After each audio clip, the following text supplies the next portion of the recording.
May paalala sa Isabel Ortega para sa mga naglalakbay sa Los Angeles, California pagkatapos niyang magbayad ng $15 sa mga nakakostume ng mga karakter. Sa isang video na in-upload niya sa TikTok, binanggit ng Sparkle Star ang tungkol sa kanyang kasalukuyang pananatili sa Estados Unidos. Alam niyo ba, unang araw pa lang namin sa LA nabudol na kaagad ako. Yung hotel namin nasa Hollywood Boulevard at pumunta kami sa Walgreens. Kwento niya, nakatayo lang kami sa Hollywood Boulevard, ina-appreciate lang namin.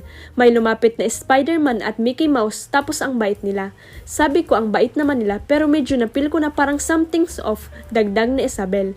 Nilapitan nila sa Isabel at kinuna ng litrato ang mga sarili katabi ang aktres. Napaisip siya, okay sige, hindi naman sila naningil. So akala ko okay lang, hindi naman sila naningil. So humiti ako, sige, tapos siningil ako ng $20, anya.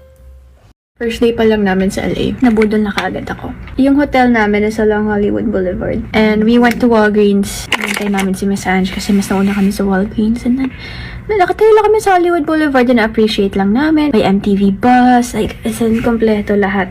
May lumapit na Spider-Man and Mickey Mouse. Tapos ang bait nila, sabi ko, ang bait naman nila. Pero medyo na-feel ko na parang something's off. Lumapit sila sa akin. Tapos, hey, picture. Sabi ko, ang bait naman nila. Okay, sige, hindi naman sila naningil. So, akala ko, okay lang, hindi naman sila naningil. So, nag-smile ako, sige. Tapos, siningil ako ng $20. Naalala ni Isabel na sinabihan siya sa immigration sa airport na hindi siya mukhang 25 years old. So sinabi ko, sir, I'm just a minor. Siningil na lamang siya ng $15, pero nung kinonvert niya, ate, 2,000 ba yun? Sabi niya. So kung may lalapit sa inyo na Spider-Man or Mickey Mouse dito sa Hollywood Boulevard, huwag kayong magpapapicture pa yun ang nabudol na dalaga. Naging 25 years old lang si Isabel nung nakaraang buwan at minarkahan niya ang kanyang special na araw ng pagkuha ng mga nakakamanghang black and white na larawan ng kanyang sarili.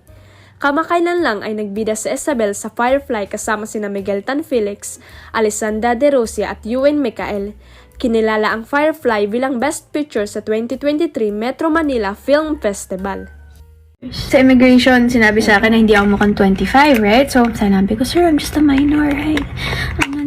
Nalusutan ko naman ng $15, pero nung kinonvert ko, ate, 2,000 ba yun? Hindi, $2,100. So, Huwag kalimutang i-click ang subscribe button at i-ring ang notification bell para sa latest at legit chika updates.